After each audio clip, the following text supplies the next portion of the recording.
पेयजल में गामा उत्सर्जन समस्थानिक है या नहीं, इसकी पुष्टि निम्नलिखित में से की जा सकती है। प्रस्फुरण गणक के द्वारा निम्न विवरण प्रकारों में से किसमें सर्वाधिक ऊर्जा होती है? तो एक्सरे में। निम्नलिखित विद्युत चुम्बकीय विकिरणों में से किसकी ऊर्जा अधिकतम होती है?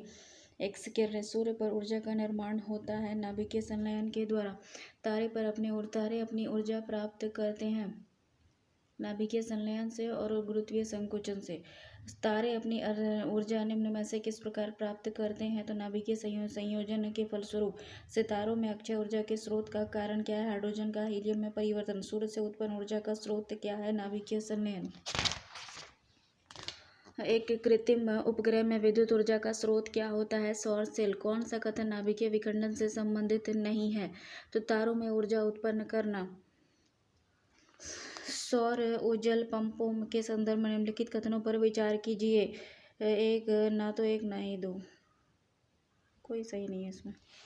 अब निम्नलिखित में से कौन सा तत्व सोलर सेल में उपयोग किया जाता है? सिलिकॉन।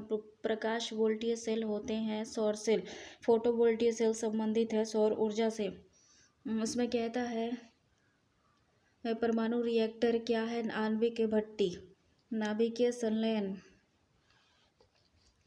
रिएक्टरों के विषय में कौन से कथन सही हैं? तो ये भारी नाभिकों के विखंडन के सिद्धांत पर काम करता है। साधारणतः इसकी टोकामाक डिजाइन होती है। वे बहुत अधिक तापक्रम पर काम करते हैं। नाभिकीय रिएक्टर और परमाणु बम में ये अंतर है कि नाभिकीय रिएक्टर में श्रृंखला अभिक्रिया नियंत्रित होती है। आधुनिक आयुर्वैज्ञानिक विज्ञान में नाभिकीय औषधियाँ नैदानिक और उपचार में प्रभावी उपकरणों के रूप में उभर रही हैं। ये वास्तव में रेडियो आइसोटोप्स हैं। भारत में प्रचुर मात्रा में उपलब्ध महत्वपूर्ण नाभिकीय ईंधन है थोरियम। एक रेडियोधर्मी तत्व जिसके भारत में वर्ष में बड़े भंडार पाए जाते हैं वो है थोरियम।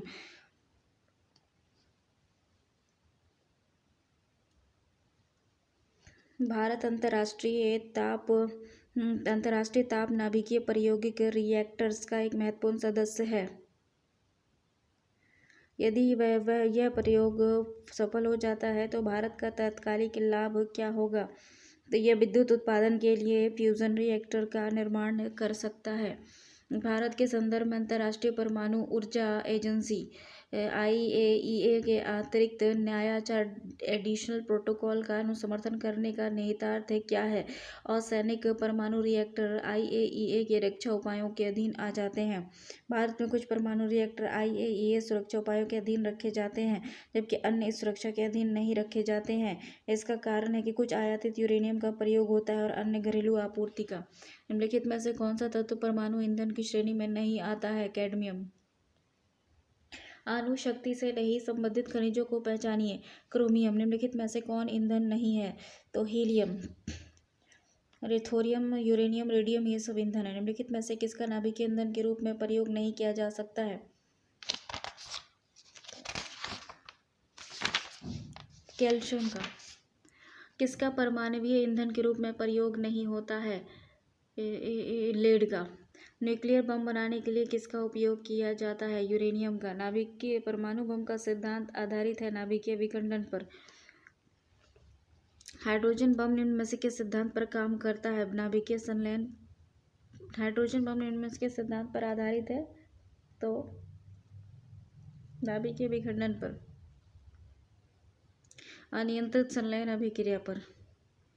हाइड्रोजन बम विकसित किया गया था एडवर्ड टेलर के द्वारा। हाइड्रोजन बम विकसित किया गया था एडवर्ड टेलर के द्वारा। संवर्धित यूरेनियम होता है प्राकृतिक यूरेनियम जिसमें रेडियोधर्मी यूरेनियम 235 आइसोटोप का घटक कृत्रिम रूप से बढ़ाया जाता है। इसमें कहता है कि यूरेनियम के रेडियोधर्मी विघटन का अंतिम उत्पाद क्या है? सीसा। एक रेडियोएक्टिव पदार्थ की अर्धायु 4 महीने है। इस पदार्थ के 3/4 क्षय होने में कितना समय लगेगा? तो 8 महीने।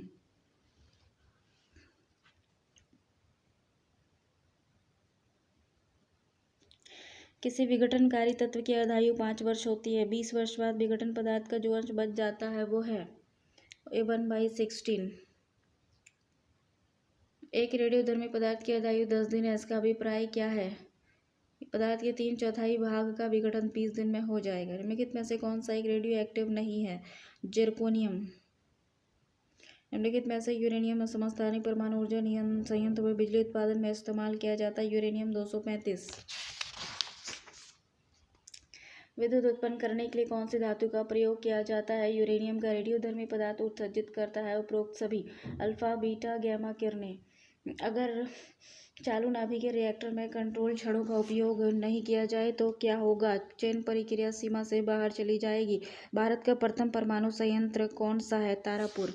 भारत का प्रथम परमाणु ऊर्जा केंद्र कौन है? तारापुर परमाणु ऊर्जा केंद्र। बार्क के वर्तमान निर्देशक कौन है? RK सिन्हा। ध्रुव, पूर्णिमा और साइरस में क्या संबंध है? तो ये भारतीय शोध रिएक्टर्स हैं। भारत में न्यूक्लियर रिएक्टर्स में कौन सा ईंधन प्रयुक्त होता है? तो यूरेनियम 238। कलपक्कम प्रसिद्ध है परमाणु शक्ति संयंत्र के कारण। इंदिरा गांधी आणविक अनुसंधान केंद्र स्थित है तमिलनाडु में। निम्नलिखित में से कौन सा युग्म सुमेलित नहीं है? तो हरीश चंद्र रिसर्च इंस्टीट्यूट, चेन्नई। देखो, Indira Gandhi centre for atomic research जो है वो कलपक्कम में, atomic minerals, high rate power exploration and research है हैदराबाद में। उसका Shah institute of nuclear physics है कोलकाता में। निम्नलिखित संगठनों पर विचार कीजिए। परमाणु खनिज अनुसंधान अन्वेषण निर्देशालय, यूजर्स गुरुजल बोर्ड, भारतीय रेयर अर्थ लिमिटेड, भारतीय यूरेनियम कॉरपोरेशन, ये सब परमाणु ऊर्जा विभाग के अंतर्गत आता है सभी चारों।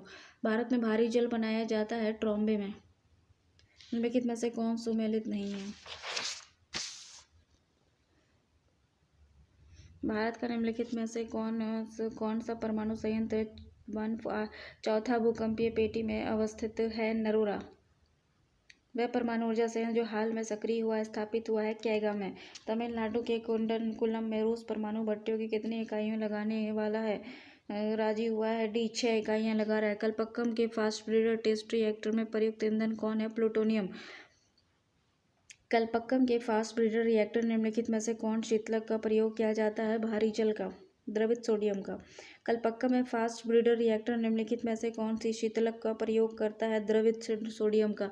एक नाभिकीय रिएक्टर में भारी जल का क्या कार्य है? न्यूट्रॉन की गति को कम करना। नाभिकीय रिएक्टर में निम्नलिखित में से किसके मंदक के रूप में प्रयोग किया जाता है? बी और डी दोनों का। तो ग्रेफाइट को भी और साधारण जल को भी। नाभिकीय संयंत्र में ग्रेफाइट का उपयोग किया जाता है विमंदक की तरह। नाभिकीय रिएक्टर में निम्नलिखित में से किसके मंदक के रूप में प्रयोग किया जाता है? बी और डी दोनों का। भारी पानी का भी और सादा पानी का भी। फास्ट ब्रीडर रिएक्टर बिजली पैदा करने वाला एक नाभिकीय रिएक्टर है जो बिजली उत्पन्न करता है विखंडन प्रक्रिया के द्वारा। एक ब्रीडर रिएक्टर क्या है? तो जो विखंडन होने वाले पदार्थ को उससे अधिक उत्पन्न करता है जितना वह जलाता है। देखो, the nuclear power corporation of India अब दूसरे देशों को pressurised heavy water research reactors निर्यात करने की स्थिति में है। तो nuclear power corporation of India विदेशों को 220 मेगावाट क्षमता का 540 मेगावाट क्षमता के प्रेशराइज्ड हेवी वाटर रिएक्टर्स का निर्यात करने की स्थिति में है। भारत की ओर से यह बयान परमाणु ऊर्जा के तत्कालीन चेयरमैन श्री कुमार बनर्जी के द्वारा 2010 के वियना संपन्न अंतर्राष्ट्रीय परमाणु ऊर्जा एजेंसी की 54वीं आम सभा में दिया गया था। निम्नलिखित में से विश्व किस नाभिकीय शक्ति संयंत्र की कुल स्थापित क्षमता अधिकतम है? तो कुंडनकुलम की। पोखरण नाभिकीय परीक्षण 1974 का आधिकारिक कोड था स्माइलिंग बुद्धा। पोखरण 2 परीक्षण कब किया गया था? तो 11 मई 1998 को। मई 1998 में पोखरण में भारत में 5 परमाणु परीक्षण किए गए थे। बताइए पोखरण किस राज्य में है? तो राजस्थान में है।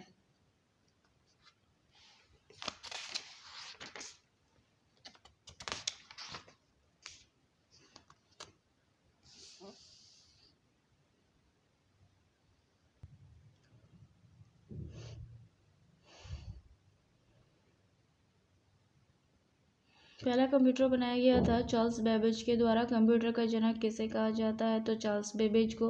कंप्यूटर का पिता किसे माना जाता है? तो चार्ल्स बेबेज को। इलेक्ट्रॉनिक कंप्यूटर का आविष्कारक किसे कहा जाता है? तो डॉक्टर एलन एम ट्यूरिंग को। डिजिटल कंप्यूटर विकसित किया गया था ब्रिटेन में। 2G स्पेक्ट्रम में अक्षर G शब्द है जनरेशन के लिए। एक पेन ड्राइव है, एक हटाई जाने वाली द्वितीय भंडारक इकाई। माउस जो होता है ये इनपुट डिवाइस होता है। निम्नलिखित में से कौन सा आउटपुट डिवाइस नहीं है? तो वो माउस है।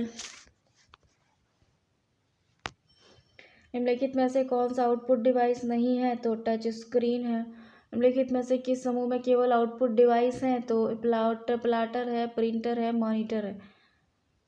देखो इनपुट उपकरण कौन कौन सा है? तो कीबोर्ड है, माउस है, जियोस्टिक है, स्कैनर है, जियोस्टिक है, स्कैनर है, लाइट पेन, ये सब इनपुट डिवाइस है। और आउटपुट में मॉनिटर है, प्रिंटर है, प्लॉटर है।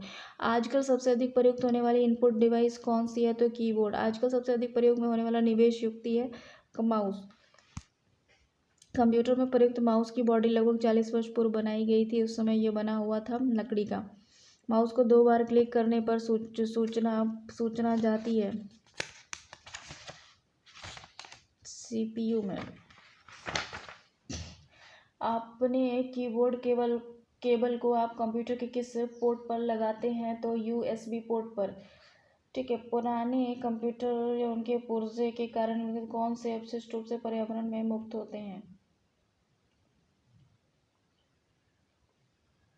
बेरियम, कैडमियम, क्रोमियम, पारद, सीसा और प्लूटोनियम। साधारण शब्दों में नेटवर्कों का नेटवर्क कहलाता है इंटरनेट। इंटरनेट क्या है? कंप्यूटर पर आधारित अंतर्राष्ट्रीय सूचनाओं का तंत्र। सबसे धीमी इंटरनेट कनेक्शन सेवा कौन सी है? तो डायल अप सर्विस। प्रथम पृष्ठ जो सामान्यतः आप वेबसाइट पर देखते हैं उसको क्या कहते हैं? तो वो गृह पृष्ठ है, होम पेज। वेबसाइट खोलने के बाद वेब ब्राउज़र द्वारा प्रदर्शित पहले पृष्ठ को हम लोग होम पेज बोलते हैं। अपने ब्राउज़र में सहेज कर किसी पसंदीदा वेबसाइट को जल्द से एक्सेस करने का एक तरीका होता है बुकमार्क्स। इंटरनेट सिस्टम इनमें से किस तकनीक का प्रयोग करता है? तो ट्री। इंटरनेट कार्य करता है तो केवल पैकेट स्विचिंग पर। एस डॉस का सर्वप्रथम विमोचन कब हुआ था? तो 1981 में। ब्लूटूथ वाईफाई के बीच क्या अंतर है? तो ब्लूटूथ 2.4 GHz रेडियो आवृत्ति पृथक पद पर प्रयुक्त करता है, जबकि वाईफाई 2.4 GHz मतलब 5 GHz आवृत्ति पर प्रयुक्त कर सकता है। ब्लूटूथ वाईफाई मिलने में तो कौन सा अंतर सही है? गूगल की मुफ्त पब्लिक वाईफाई सेवा प्रदान करने वाला देश का पहला रेलवे स्टेशन कौन था? Mumbai central railway station. उसके बाद है कि लाईफाई के संबंध में निम्नलिखित में से कौन सा कथन सही नहीं है? बी और डी। लाईफाई का विस्तृत रूप लाइट फिडेलिटी प्रकाश है। और सी लाईफाई का द्वारा 10 GB सेकेंड डेटा को 1 किलोमीटर की परिधि में भेजा जा सकता है। कंप्यूटर व्यवस्था जो जोड़ती है निम्न देशों में से संकलित एक कर सैटेलाइट द्वारा विश्व में पहुंचती है उसे क्या कहते हैं? निकनेट। आभासी निजी परिपथ वर्चुअल प्राइवेट नेटवर्क क्या है? ये एक निजी इंटरनेट पर बना कंप्यूटर परिपथ है जो प्रयोक्ताओं को अपनी संस्था के परिपथ में प्रवेश करने की सुविधा देता है और प्रेषित की जाती सूचना को सुरक्षित रखता है। फिजिकल और नेटवर्क लेयर के बीच कौन सी लेयर पाई जाती है? तो वो डेटा लिंक लेयर है। तलाश है इंटरनेट पर एक मल्टीमीडिया पोर्टल तथा एक ऑप्टिकल कैरेक्टर रिकॉग्निशन देवनागरी में सॉफ्टवेयर सीडैक द्वारा संचालित। पहचान प्लेटफॉर्म आधार खुला एप्लीकेशन प्रोग्रामिंग इंटरफेस उपलब्ध कराता है। इसका क्या अभिप्राय है? तो 1 और 2 दोनों से किसी भी इलेक्ट्रॉनिक उपकरण के साथ एकीकृत किया जा सकता है। परितारिका का प्रयोग कर ऑनलाइन प्रमाणीकरण संभव है। साइबर आक्रमण आंकड़ों की चोरी के डर से बचने हेतु centre for development of advance computing ने एक नए सॉफ्टवेयर का विकास किया जिसे कहते हैं नयन। पहला साइबर लॉ जो भारत में ई कॉमर्स के लिए कानूनी ढांचा प्रदान करता है वह सूचना प्रौद्योगिकी अधिनियम 2000 था। IT एक्ट 2000 पहला साइबर लॉ इसी के अंतर्गत बना था।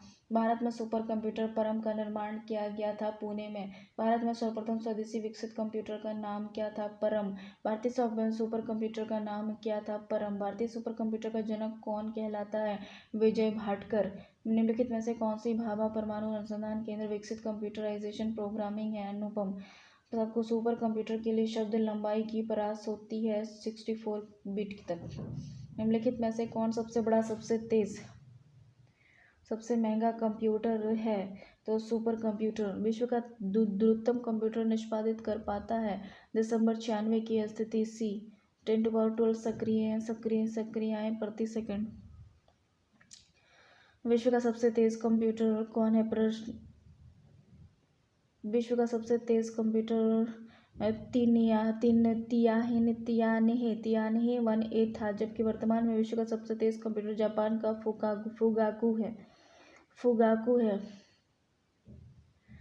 फुगाहू। विश्व का सबसे तेज कंप्यूटर जापान का Fugaku. Super computer magic YouTube किसका हाल ही में उद्घाटन हुआ था? निम्नलिखित किस देश ने बनाया था? चीन ने। Y2K समस्या का संबंध है ईस्वी सन के अंतिम दिनों शब्द के शून्य हो जाने की दिशा में उनका प्रतिस्थानी ढूंढना। इस शताब्दी के समाप्त होने पर वर्तमान में कार्यरत उपकरणों के उपयोग करने में बहुत कठिनाई होगी। सुधारने में भारी वेग की संभावित है। कंप्यूटर को कौन मस्तिष्क की कार्यप्रणाली की नकल करने वाला सबसे छोटा सबसे तीव्र गति वाला कंप्यूटर है? Quantum computer. निम्नलिखित में से कौन सा सम्मिलित नहीं है?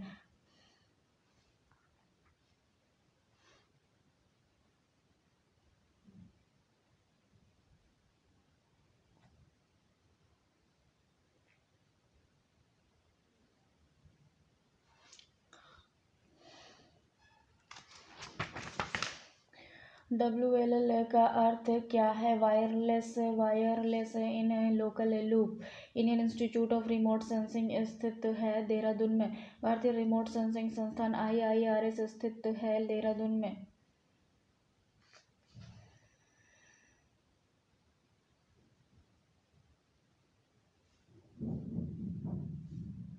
साइकिल और कारों में बॉल बेरिंग का प्रयोग होता है। पहिया और धुरी के बीच संपर्क का प्रभाव क्षेत्र घट जाता है। इनमें से कौन सा उद्योग चुंबकीय से स्याही गुण पहचान का प्राथमिक प्रयोग करता है? बैंक। विश्व किस प्रकार के कंप्यूटर का सर्वाधिक प्रयोग किया जाता है? तो माइक्रो कंप्यूटर का।